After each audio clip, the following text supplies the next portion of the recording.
Alors sachez que j'ai découvert véritablement cette série d'animation il y a... Attends, on est mardi. Il y a 4 jours. J'ai vu que Love, Death and Robots, désolé pour mon accent pourri, mais j'ai vu que la saison 2 de la série allait sortir. Je me suis donc dit, bon, il faut peut-être que je regarde puisque c'est de l'animation et ça a l'air génial. Et on m'a dit, c'est vraiment génial, regarde. J'ai regardé. J'ai tout enchaîné, je me suis pas arrêté. Puisqu'il me semble que dans la première saison, il y a 18 épisodes, dans la saison 2, il y en a 8. Donc, t'additionnes les deux, ça fait 26. Je me suis fait 26 épisodes d'affilée. Et je dois dire qu'à la fin, j'étais pas bien. Petit conseil, si vous ne connaissez pas la série, n'enchez pas les épisodes d'un coup comme ça. En tout cas, c'est par rapport à moi, par rapport à mon état d'esprit. Mais j'étais vraiment pas bien, puisque tu as tellement d'infos par rapport à chacun des épisodes que tu te dis...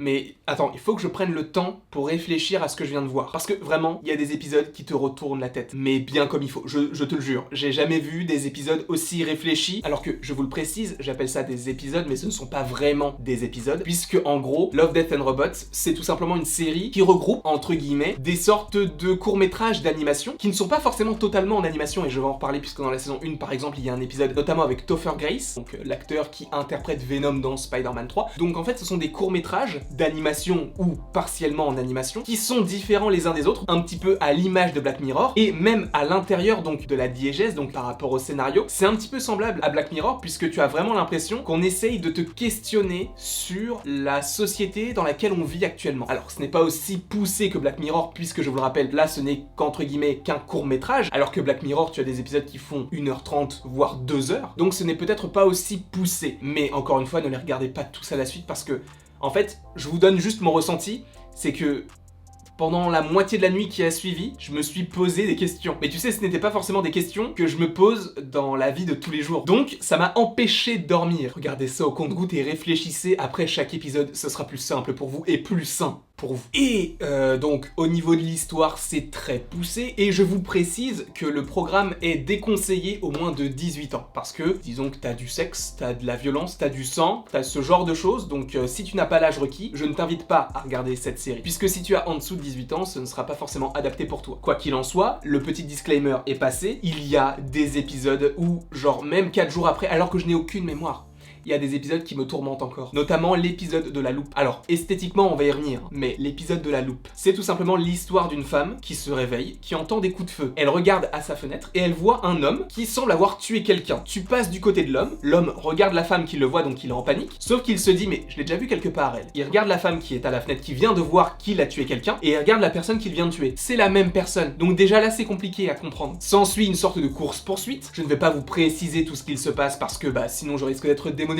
Donc voilà. Mais en tout cas, il se passe plein de choses dans l'épisode et à la fin, donc tu retournes dans cet appartement et cette fois-ci, la femme tue l'homme avec donc le revolver de ce dernier. Elle est épuisée. Sauf qu'elle regarde par la fenêtre et elle voit quelqu'un qui la regarde elle-même. Et elle se dit, mais cet homme-là, je l'ai déjà vu quelque part. Elle regarde l'homme à la fenêtre, elle regarde l'homme qu'elle vient de tuer et c'est la même personne. Et tu comprends que c'est une sorte de boucle interminable, une sorte de loop. Moi, ça m'a retourné le cerveau parce que je me suis dit, c'est du génie. Tu peux comprendre ce qu'il va se passer par la suite, puisque ça sera toujours la même chose. Ce sera une boucle temporelle dans laquelle aucun des deux ne pourra sortir. Et c'est incroyable, sachant que ça, tu le comprends en 15 minutes. Et encore 15 minutes, je suis gentil, puisque des fois les épisodes durent moins de 10 minutes. Au moins, ça se regarde très facilement. Mais il y a des épisodes, mais il t'explose la tête. Et en fait, le fait que ce soit des courts-métrages, c'est tellement satisfaisant. Quand tu te poses une question au début d'un film et que tu n'as la réponse qu'après 1h30, voire 2h, comparé au moment où tu regardes un épisode de cette série, où tu te dis, ok, j'ai la réponse et c'est clair. Genre, on cherche pas à passer par 4 chemins, c'est clair. C'est le cas. Juste, il y a un moment aussi, encore une fois dans la saison 1, qui m'a vraiment marqué, c'est l'épisode où tu as 3 astronautes qui sont dans un vaisseau et qui rentrent dans une sorte d'hyper-sommeil pendant que le vaisseau va là où ils veulent. Ils se réveillent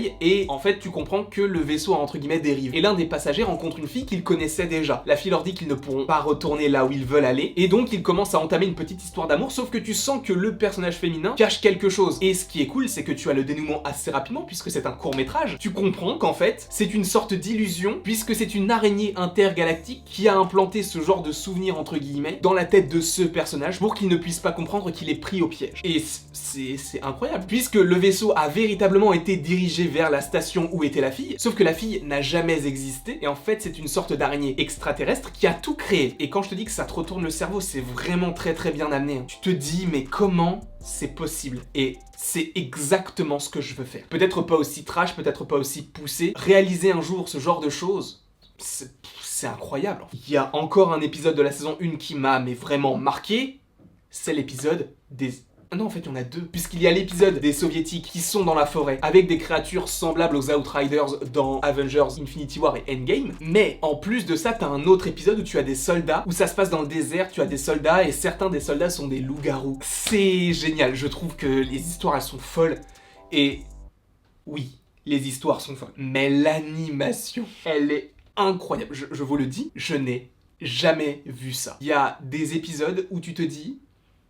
Ça, c'est pas de l'animation, ça. Ça, c'est avec de vrais acteurs qui jouent le personnage ou les personnages. C'est tellement poussé que tu te demandes si c'est pas la réalité. Je suis fan et je suis un petit peu déçu dans le sens où j'aurais voulu connaître cette série plus tôt. Je la connaissais déjà, mais je m'étais jamais vraiment mis dedans. Et quand j'ai vu que la saison 2 sortait, je me suis dit, bah, c'est l'occasion. Et c'était l'occasion. Mais ne regardez pas ça d'un coup. Après, là, peut-être que je survends le programme, mais j'adore. Moi, c'est ma came. Les courts-métrages d'animation, je kiffe ça. Et en plus de ça, si c'est d'autant plus réaliste dans l'esthétisme et dans le scénario, personnellement, ça me détruit, c'est ce que je veux. Encore une fois, un petit défaut, c'est que dans la saison 1, il y a peut-être trop d'épisodes. On peut se dire, il n'y a que 18 épisodes, ça passe. Mais quand tu les enchaînes, ça peut paraître un petit peu long. Encore une fois, ce n'est que mon avis et c'est peut-être entre guillemets ma faute puisque c'est moi qui ai choisi de les enchaîner. Mais c'est vrai que 18 épisodes, c'est trop long. Là, le fait que dans la saison 2, il passe à 8, c'était beaucoup plus simple. Et entre guillemets, un petit peu plus lisible puisque de temps en temps, t'avais des thématiques qui pouvaient se retrouver dans plusieurs épisodes différents et certains des épisodes passaient entre guillemets entre les mailles du filet. C'est pas très grave puisque la plupart des épisodes sont géniaux, mais c'est vrai qu'il y a quand même des petits défauts comme ce genre de choses. Et encore une fois, l'esthétisme est incroyable. Ça peut passer de, comme je vous l'ai dit, d'une 3D ultra réaliste à de la 2D, mais où tu sens qu'il y a quand même une recherche de relief, donc 2D 3D mélangé, un petit peu comme le film d'animation Klaus, donc le film Netflix. Donc tu sens qu'il recherche pas mal de choses assez différentes, en tout cas en termes d'esthétisme, et je trouve que c'est super bien fait. Et ce qui est cool, c'est que sachant que les histoires sont différentes d'un épisode à un autre, ou plutôt d'un court-métrage à un autre, tout comme l'animation, je trouve que en fait tout le monde peut y trouver son compte. Et tu peux aimer très bien l'épisode 1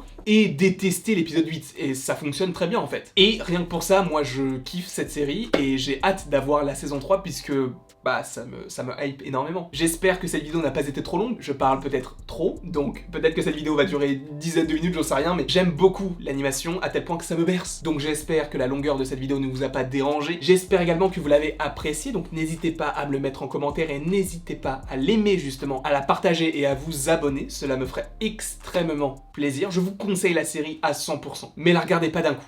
Segmentez-la. Pour votre santé mentale, c'est mieux. Et après toute cette longue vidéo, il ne me reste plus qu'à vous dire à la prochaine pour la prochaine.